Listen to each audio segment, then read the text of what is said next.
Do you want to sound more confident and credible? Start by cutting these 3 words from your vocabulary. Hi, I'm Lizzie Butler. With 25 years in communication and sales, I teach practical communication skills to help you influence positively, perform at your best, and achieve the outcomes you need.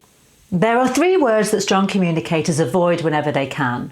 But, try, don't. Let me explain why. We all hear it coming.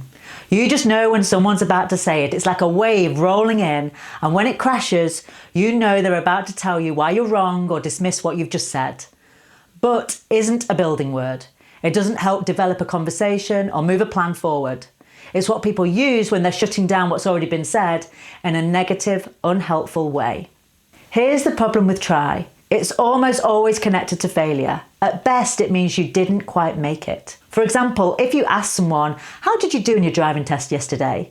and they start with, "I tried really hard," you already know they didn't pass. Words create associations in our minds. That's literally what they are. Sounds we link to certain things or ideas. Sometimes these connections happen subconsciously, but they still influence us powerfully. Try is a negative example. Think about it. We never use try when we're talking about something we actually accomplished or succeeded at. When you say you're trying to do something, you're unconsciously creating a link to failure. Best to avoid that.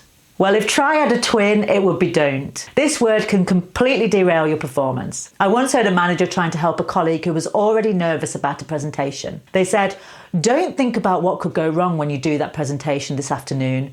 Don't you worry, you'll be fine." They meant well, but without realising it, they were actually making their colleague focus on all the things that could go wrong, exactly what they needed to forget. Telling someone, "Don't think about what could go wrong," and "don't worry," takes them as far away from a confident state as possible. What you don't say shapes how people hear what you do say. So what should you say instead? I'll show you exactly what to use in part 2. Watch that next. And if this gave you something to think about, like it, share it, and follow for more.